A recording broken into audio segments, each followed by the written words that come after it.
Did you know that the Sims video game was initially designed as an architecture simulator? Why have I told you this unnecessary fact? Because today we're talking to an architect. Today we've come to the University of Western Australia to talk to Sophie Giles, an architecture lecturer, to get the lowdown on what it's like to be an architect. Jessie. Sophie. Very nice to meet you. Got a couple of questions about being an architect. Could you help me out? Love to. Love to answer your questions. Come with me. So, Jessie, what would you like to know? Well, I want to know what's involved with being an architect.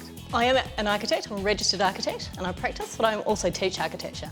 A typical architect who doesn't teach would be involved in probably a number of scales of project. So small scaled projects, possibly drawing and designing details, working on site, fielding calls from contractors on site, working in large teams, large projects either locally or around the world. So it's not just sitting down and designing a house, there's a lot more involved.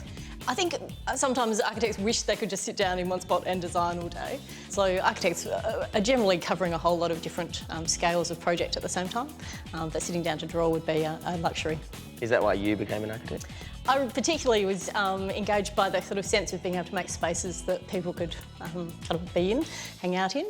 But when I was wanting to be an architect, I didn't know all of the kind of richness that it actually involves now. Our wonderful first year students come in thinking they're going to kind of come out and be able to design a house, and then when they come out they can design so many things. They can design cars, they can design objects, they can think about whole master planning and urban planning. So. Is that the best thing about being an architect? I think the variety, and one of the most wonderful things is actually being able to hang out in those spaces and see people enjoying them yourself. It's kind of almost an anonymous sense of being able to give back to people. You've done your building, you've done all the design, you've done the fun part, but what's the hardest thing about being an architect?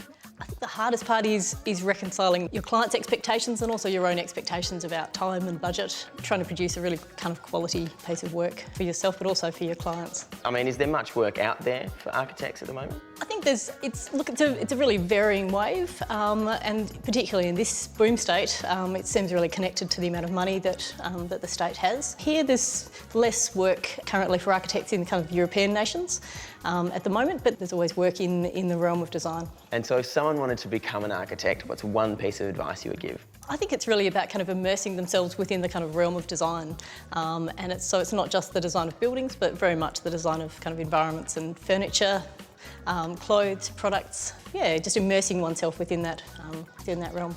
What characteristics does someone need to be an architect? I think very much the creativity and also the kind of science base, the ability to hold a number of different aspects in their head at once, whether they're pragmatic and creative aspects, and being able to sort of deal with those at the same time.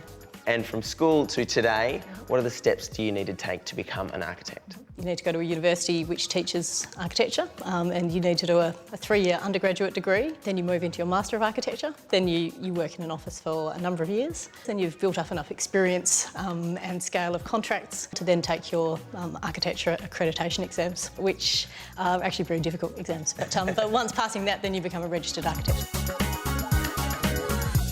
So if you like building Lego or playing The Sims as a kid, then maybe you've got the mix of design and creativity needed to be an architect. For more info, hit up myfuture.edu.au.